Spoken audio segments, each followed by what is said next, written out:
자, 8월 달에 여러분들 기억이 나는 게 뭐가 있을까요? 여름 수련회. 제가 너무 거룩하지 못하게 살았나 봐요. 여름 수련회가 아니라 저는 이게 떠오르더라고요. 그 올림픽이 떠올랐어요. 8월 달 이렇게 정리하다 보니까 올림픽이 떠올랐고요. 올림픽에 우리 교회 청년도 출전을 했었습니다. 그래서 한대훈이라는 청년이 사격으로 나가가지고 세계 4위 했어요. 한 발만 더 맞췄었으면 동메달을 땄을 텐데 너무 아깝더라고요. 그런 경우도 있었고, 8월 달에 15일은 무슨 날일까요? 와, 똑똑하시네요. 광복절이 있어요. 8월 15일에. 그 올림픽도 보면서 또 광복절을 지나면서 애국에 대해서 생각을 해보게 되었습니다. 애국은 어떻게 하는 거지? 우리나라에 사랑하는 방법은 어떻게 되는 거지? 막 이런 생각을 막 하다가 보는데 제가 놀랍게도 결혼을 하고 아들들이 셋이 있잖아요. 총각처럼 보여도 네 별로 놀라지도 않아 이제. 그 아이들이 광복절에 막 태극기를 그리는 거예요. 뭐 태극기를 그리는데 역시나 건의감고는 잘못 그리더라고요. 근데 태극기를 그리면서 막 우리나라 뭐 이렇게 광복절 이렇게 요즘 말로 뭐랄까 우리나라 미가 뿜뿜한다 뭐 이런 느낌이더라고요. 그 광복절이랑 뭐 이런 것들을 생각하다 보니까 자연스럽게 일제강점기에 대해서 생각을 해보게 되었거든요. 자, 일제강점기 시대로 돌아가서 여러분들 산다 그러면 여러분들 신앙을 지킬 수 있을 것 같아요? 아연아, 일제강점기야. 너 예수님 믿으면 죽인다 그래. 믿을 수 있겠어? 모르겠다고? 몰래 믿는다고? 이야, 찬우야, 일제강점기 시절이야. 너 예수 믿으면 죽인다 그래. 믿을 수 있겠니? 아니요? 그래요. 고마워요. 그래요. 어떻게 보면 저게 정말 용기 있고 솔직한 대답이에요. 여기 있는 친구들 중에 네라고 대답했지만 네니오라고 대답할 수 있는 친구들도 상당히 있을 거예요. 사실 저한테도 그런 마음이 솔직히 있더라고요. 그렇게 나도 대답할 수 있을까? 그렇게 확신 있게 얘기할 수 있을까? 라는 생각을 해보게 되었습니다. 자, 그런데 생각을 해보고 나니까 한편으로는 못 믿겠다고 하는 사람 혹은 나라를 팔아먹은 사람이 한편으로는 이해도 됐습니다. 그들이 잘했다라는 것보다 이해가 되더라는 부분이 있었어요. 이게 뭐냐면 하루하루 자기가 광복이 언제 될지 우리나라의 주권이 언제 회복될지 모르니까 그 고된 삶 속에서 그렇게 현실에 적응하고 순응했던 사람들이 있을 수는 있겠다라고 하는 그런 이해가 됐다라는 겁니다. 이 얘기를 왜 하냐면 우리가 코로나 시대를 살아가고 있잖아요. 그러면서 온라인 예배도 드려보고 온라인 예배를 드릴 때 처음 전환됐을 때 여러분들 우리 교회 못 가서 너무 안타까워요. 목사님이 제가 전화 신방하면 목사님 우리 교회 언제 가요? 가고 싶어요. 목사님 보고 싶어요. 라고 하지만 막상 내가 여기에 올라오면 너희들은 날 쳐다보지 않아. 고개를 깔고 있지. 그런 마음들이 처음에는 있었는데 이게 시간이 지나가고 점점 몇 번이 반복되고 이러면서 여러분들이 예배드리고 하는 마음이 처음과 같았을까? 지금도 그 똑같은 마음으로 드리고 있을까? 라고 질문한다면 100% 예전에도 그랬고 지금도 잘 드리고 있어요. 아니 지금도 잘 드리고 있어요 라고 얘기할 수 있는 사람이 몇이나 될까? 솔직히 이런 시기들을 지나면서 제 마음속에 불안함이 생기기 시작을 했습니다. 이렇게 지나가다 보면 우리 친구들의 마음속에 예수 믿는다고 하는 마음들이 떨어지면 어떡하지? 예배를 소중하게 여겼던 그 마음들이 떨어지면 어떡하지? 그나마 이렇게라도 와서 예배 듣고 말씀 듣고 예배하던 마음들이 모습들이 점점 잊혀지면 어떡하지? 침대에서 휴대폰 붙잡고 있는 게 더 익숙해지면 어떡하지라고 하는 불안감이 제 안에 들기 시작을 했습니다. 오늘 말씀 에스라서인데요. 에스라서의 배경은 이렇습니다. 고레스 칙령이라는 것부터 시작이 되거든요. 여러분들 사회 시간에 나오는 이야기예요. 고레스 칙령. 이게 뭐냐면 북이스라엘과 남유다가 망하면서 이스라엘 사람들은 이제 아수르, 바벨론, 페르시아의 포로로서 계속해서 삶을 살게 되었습니다. 자, 그러다가 남유다 멸망부터 해서 이 고레스 칙령까지만 해도 거의 70년의 역사를 갖고 있거든요. 우리가 일제강점기는 몇 년일까요? 감사합니다. 팀장님 역시 1910년도부터 45년도까지잖아요. 그러니까 35년이거든요. 그러니까 70년의 포로 생활을 했대요. 그럼 몇 배? 2배. 네. 2배의 시간을 더 일제강점기보다 포로의 생활을 더 길게 했다고요. 그 하루하루의 삶을 생각해보고 나니까 이들도 현실에 적응할 수 있었겠다라는 생각을 해보게 되는 거죠. 마음껏 예루살렘 성전에 모여서 예배하던, 제사드리던 그 모습에서 하루하루 포로로 살아가면서 힘들고 지치고 이것이 언제 끝날지 모르는 불안함 속에서 살아가는 하루하루의 삶 속에 이들이 적응했을 가능성이 높다라는 생각을 해보게 되는 것입니다. 자, 그런데 하루아침에 고레스 칙령이 내려지게 되었습니다. 이게 뭐냐면 이제 이스라엘 사람들 너 가서 다시 성전 짓고 거기서 예배하고 살아, 이런 이야기거든요. 다시 갑자기 고향으로 돌아가서 성전을 지으라는 명령이에요. 우리가 겉으로 볼 때는 되게 좋아 보이죠.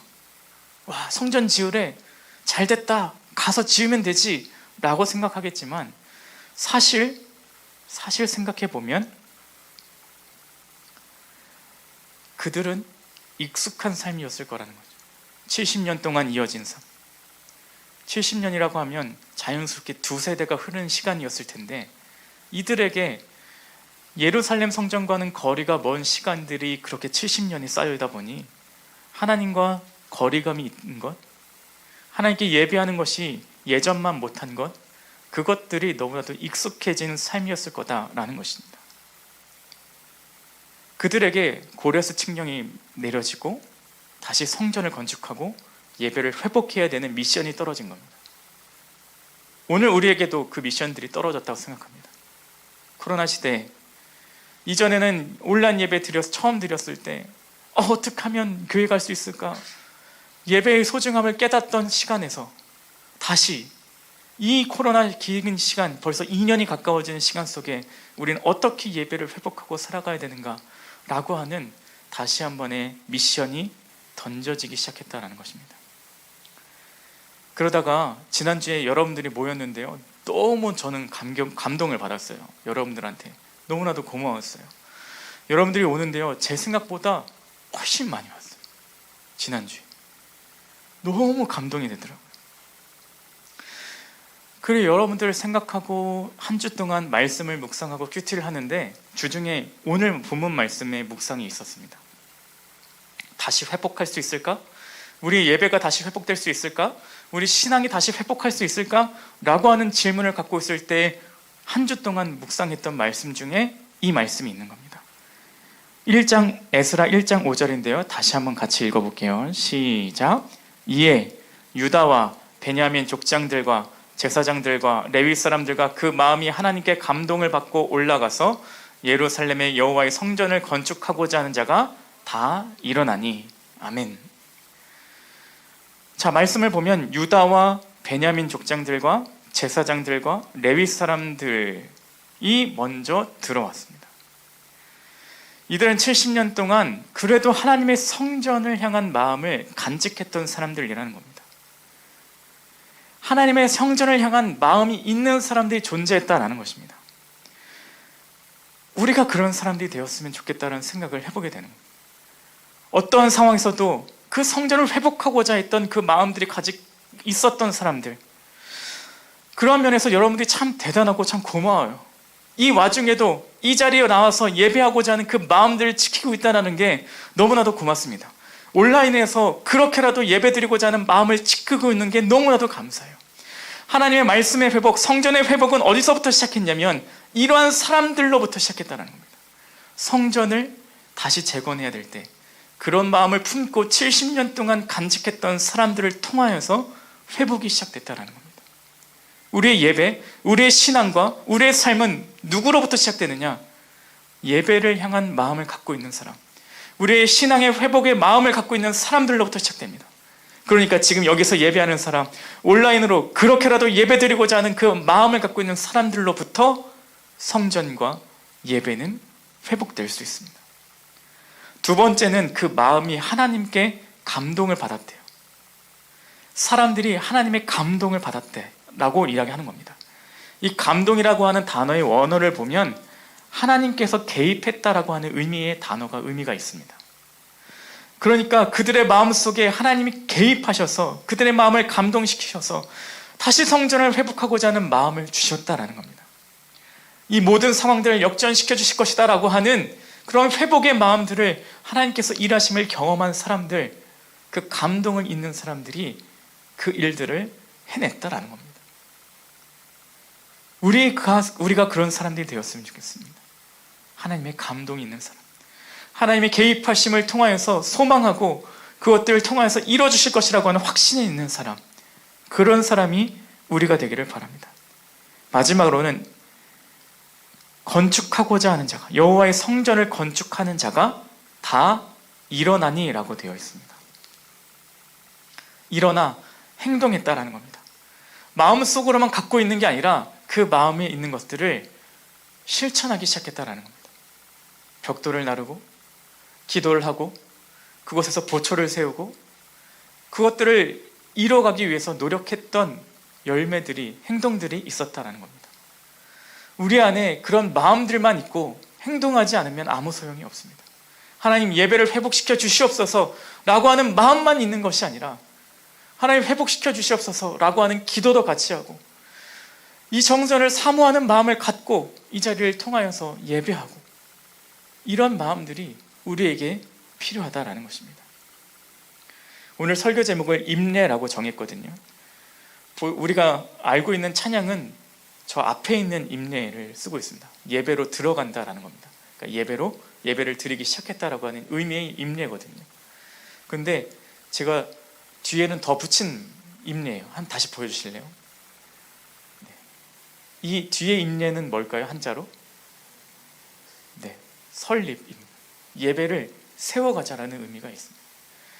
한글로 제가 설교 제목을 임례라고 정했지만 우리가 예배로 들어가는 것도 중요하고 예배를 세워가는 것도 중요합니다.